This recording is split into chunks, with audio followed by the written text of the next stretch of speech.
अस्सलाम वालेकुम, नमस्कार, आदाब। मैं हूं आपका दोस्त असद रब्बानी और आप देख रहे हैं अपना न्यूज़ चैनल सच्ची बात जनता की आवाज़। तो दोस्तों, आज एक ऐसी शख्सियत के बारे में आप सबको बताने जा रहे हैं जो कि आप बाखूबी जानते हैं। बिहार के मशहूर व मारूफ सियासी रहनुमा जो कि कई बार रुकनी असम्बली भी रह चुके हैं।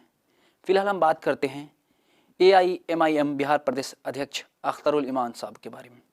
जी हाँ, अख्तरुल इमान साहब AIMIM के विधायक भी हैं। तो अख्तरुल इमान साहब जीतकर हर जगह जाते हैं, हर शिरकत करते हैं हर प्रोग्राम में। तो इसी प्रकार ढहोबरी प्रोग्राम में आए और अपने भाषणों में, जी हाँ, जो अपने स्पीच दिए, अपने भाषणों में क्या कुछ कहे। तो क्या सच में लगता है कि अख्तरुल इमान साहब विकास करेंगे? क्या सच में अमर विधानसभा की बदहाली को दूर करेंगे? तो क्या कुछ कहा अपने भाषणों में, सुनिए पूरा बिना स्किप किए हुए। मौका मिला, हमने आपकी आवाज लगाई। अभी नदियों के कटाव का मसला असल भादों की आखिरी बारिश बल्कि आसिन के महीने में जो अक्टूबर का महीना था उसी में सारा मामला सैंक्शन हुआ है। लगभग 60 से 70 मकामात पर मानंदा, कनकई, दास, परवान, बकरा जैसी नदियों में हमारी लगभग 60 से 70 मकाम पर कटाव है। लेकिन आपको सुनकर हैरत होगी कि सिर्फ 12 या 14 योजनाएं यहाँ से गई है। अब उसमें भी सारे योजनाओं पर काम करने का इरादा नहीं है। हमने ठाना है कि लड़ाई बुनियादी तौर पर हमको लड़नी है। उस लड़ाई के लिए आपको जगना पड़ेगा। जलसे में अगर रात देर तक जग के रह सकते हैं, तमाशा देखने के लिए आप अगर ठगड़ा का मेला जा सकते हैं, माँ बीमार पड़े तो 3 बार, सास बीमार पड़े तो 6 बार पूर्णिया जा सकते हैं आप। तो आपको ये भी तय करना पड़ेगा कि गांव आपका बीमार है, आपकी नस्लें बीमार है, इसके लिए अगर मैं आवाज दूं तो आपको पैसा ब्लॉक का घेराव करना पड़ेगा मेरे साथ। मैं पहला डंडा खाने के लिए तैयार हूं। मुझे बड़ी उम्मीद है आप सबको। आज आपने सुना है कि दिल्ली के चारों तरफ हरियाणा और पंजाब के किसानों ने डेरा डाला है और घेरा डाला है। आज 56 इंच के सीना वाले मोदी की कोई बात नहीं बन रही है, किसानों ने उनको ललकारा है। अमौर और पैसा में जो हमारी ताकत है, ये 3 से 4 लाख अवामी ताकत हम अपनी लिखापढ़ी शुरू कर दिए। आपसे भी हमने कहा था 2016 में हरचंद के हम आपके MLA नहीं थे, लेकिन 40,000 हमने बंटवाए थे पर्चे कि घर कटा तो इतना पैसा, बकरी मरी तो इतना पैसा, फसल की तबाही का इतना पैसा। आप लिखकर CO के यहाँ दीजिए, उसकी एक कॉपी हमको भी दीजिए। लेकिन आप में से किसी ने नहीं दी। और फिर मैं लगातार ये बात कहता रहा हूँ। 2019 में भी जो कटाव हुआ, मैंने कहा, अभी मैं तालवानी में रुका था, 8-10 घर वहां सड़क पर है। मैंने पढ़े लिखे लड़के से पूछा, उसने कहा पक्का का घर तो हमारा कट गया। मैंने कहा लिख कर तुमने दिया CO के? हाँ दिया। मैंने कॉपी हमको दो। बोले हमको रिसीविंग नहीं दिया। मैंने कहा आपको लड़ना पड़ेगा। अगर झोपड़ी कटी है तो 4,000 रुपया मिलेगा। अगर दीवार की पक्के की ऊपर टीन थी तो आपको 95,000 रुपया देना, और पक्के का घर था तो 1,19,000 रुपया मिलता है। ये लड़ाई लड़नी पड़ेगी, लेकिन हम और आप कायदे से नहीं लड़ते मेरे भाई। आपको कायदे से लड़ना पड़ेगा। मैंने अभी रोहता में एक काम के इब्तिदा के सिलसिले में बात की। मैंने कहा मेरे भाइयों, अगर आपने यह तय कर लिया है कि अख्तरुल इमान को हम जिता दिए हैं, बस मेरा काम हो गया, तो ये बहुत बड़ी गलतफहमी होगी। डॉक्टर अफ्रीका से आए और दवाई आप इस्तेमाल नहीं करेंगे तो उम्र भर आप डॉक्टर को पैसा देते रहेंगे, कभी सेहत याद नहीं हो सकती। मैं आपका रहबर हूं। अगर आपने मुझे इमाम तस्लीम किया है तो मेरे साथ क़याम भी, मेरे साथ रुकू भी, मेरे साथ सजदा करना पड़ेगी। वरना कहिएगा कि मेरे इमाम साहब, मेरे बाप ने तो मस्जिद बना दी है, दादा ने तालीम भिजवा दी है, तनख्वाह हम देते ही हैं, आप नमाज पढ़िए, हमको से सरोकार नहीं, तो उस शख्स की इबादत नहीं हो सकती। खुदा ने खुद कह दिया है, मौलाना यहाँ पर है, कि खुदा ने आज तक उस कौम की हालत नहीं बदली, न हो जिसको ख्याल आप अपनी हालत के बदलने का। आपको हमको तैयार होना पड़ेगा। अभी हमने कहा है वहां पर, आपको भी खबर देना, सरकार की बहुत सारी योजनाएं हैं। गरीब बच्चों को आंगनबाड़ी में टॉफी खिलाई जाती है, वो विटामिन की टॉफियां होती हैं, जिससे बहुत सारी बीमारियां खत्म होती हैं। हम लोग बड़े गरीब और अनपढ़ हैं। आज से 20 साल 25 साल पहले माँ का पीला दूध लोग फेंक देते थे। भैंस को भी पिला दूध बच्चों को पीने नहीं देते थे, और बच्चे को कृमि होता था दवाई खिलाते खिलाते अक्सर भैंस का बच्चा मर जाता है।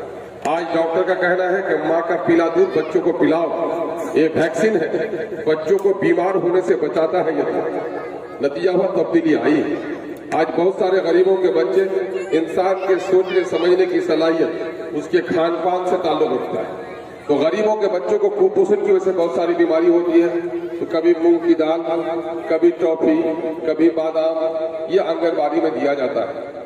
गांव के मैं नमाजियों को कहूंगा, तो दीनदारों को कहूंगा, इबादत सिर्फ तस्बीह हिलाना नहीं, इबादत सिर्फ मस्जिद में बैठकर नवाफिल पढ़ना नहीं है। हाँ, वह इबादत है, लेकिन गरीब का हक दिलाना, मजलूम का हक दिलाना, ये बड़ी इबादत है। ये ऐसी इबादत है कि गांव में अगर जुल्म हो और नवाफिल पढ़ते रह जाए तो अल्लाह को ऐसा नवाजों से कोई सरोकार नहीं। मौलाना यहाँ पर है, मैंने अभी देखा एक शख्स गाँव मेरा मौजा चला गया दवाबारी का, क्या बोलो दिशा है, तो बोले मैं जमीन किने ले 11 डिसमिल वार भाई लीले करे नहीं, हम ही किने लू वार बोले से जब तक नहीं किने ले हम रजिस्ट्री में तो कोई बात नहीं, आप ही रजिस्ट्री रहते मोर आप जमीन हाथ कब्जा करो।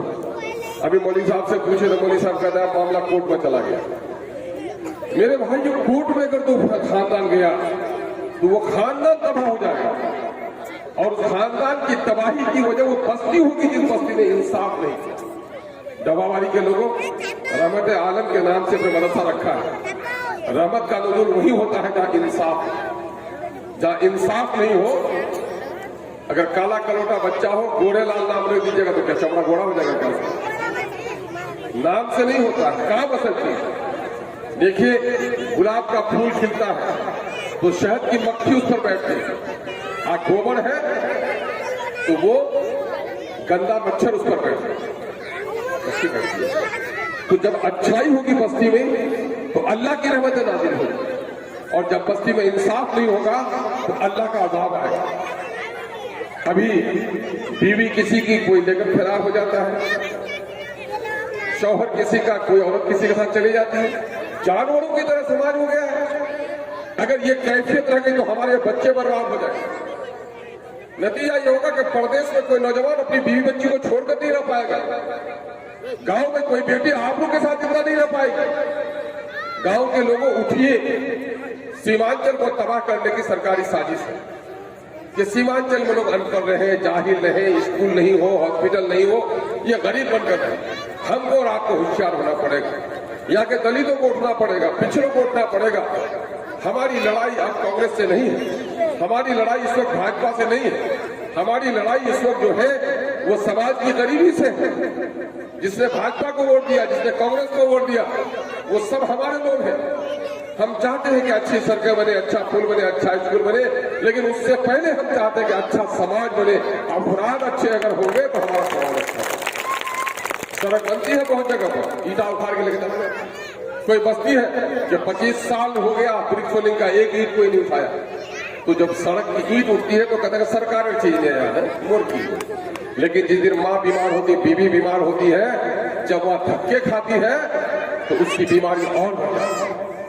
इसलिए ये सड़क आपकी मीरास है, ये पुल आपका है, ये स्कूल और ये मदरसा आपका है। इन सब में जगना पड़ेगा। मैं इन बुनियादी कामों के लिए आया।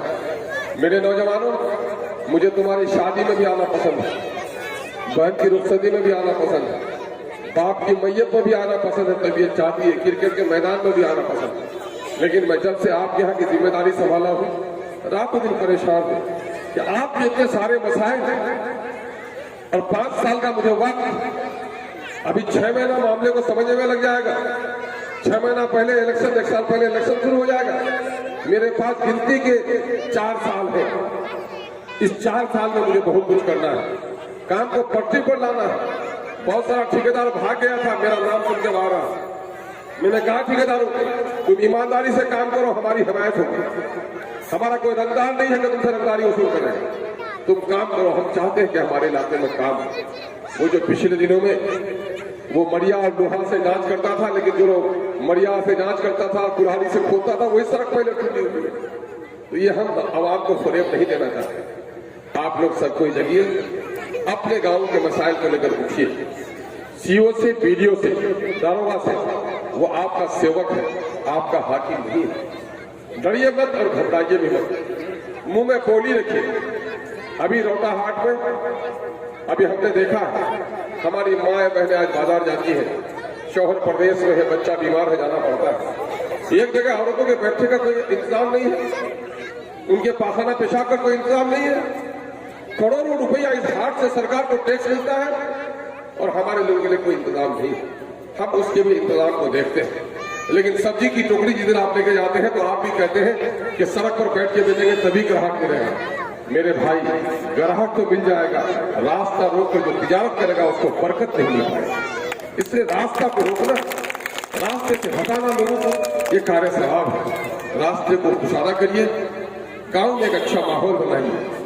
अभी लोग गांव में अगर मदरसे स्कूल बंद भी हो गए तो मस्जिदों में मकतब चलाने से किसी ने आपको नहीं रोका, बहाना बना लिया। अगर किसी आदमी को जबरन भेजेगा ऐसा पूर्णिया, बस खराब हो गई तो लौट के आ जाएगा कि बस खराब हो गई, हम अमोर से लौट के आ गए। लेकिन किसी की माँ बीमार है तो बस खराब हो गई तो टेम्पू पर बैठ कर चला जाएगा। और अगर गुलाबबाग में टेम्पू भी नहीं मिला तो पैदल चला जाएगा, क्योंकि पास है। तो जिसको मकसद पूरा करना है तो वो रास्ते की दुश्वारियों से नहीं, अपने मंजिल की तरफ नजर होती है। अगर हमें अपने बच्चों को पढ़ाना है तो सरकार हजार फेरा करे, हम अपने बच्चों को पढ़ाने का सबील निकालें, है ना। लेकिन आज हमारे दरमियान में ये चीजें नहीं है, इस पर भी कोशिश करनी हमारी जरूरत है। आप लोगों ने बड़ी मोहब्बतों से वोट दिया है। प्रदेश के नौजवानों को भी मेरा सलाम पहुंचाइए कि प्रदेश के उन गरीब मजदूर नौजवानों ने जो बेचारा गुर्बत की वजह से प्रदेश में रहा, लेकिन वहां से फोन करके अपनी माँ को, अपनी बहन को, अपनी बीवी, अपनी बेटी को कहा कि खबरदार कोई सोना तरस दे दे, लेकिन एक खान वोट भी एमआईएम छोड़े तो सनक नहीं बन। और नतीजा हुआ के बहनों और बेटियों के पास लोग पैसे लेकर आए, लेकिन किसी को पैसा नहीं दिया, पतंग छाप को वोट देने का काम किया। आपके हम अपने हिंदू मुस्लिम तमाम तर भाइयों से कहते हैं कि झगड़े छोड़ो, उठो। इस वक्त सीमांचल के साथ बड़ी नाइंसाफी हो रही है। अमोर पैसा सबसे तबाह बर्बाद है। अमोर पैसा की तब्दील को बदलना है तो हम सबको मिलकर लड़ना पड़ेगा।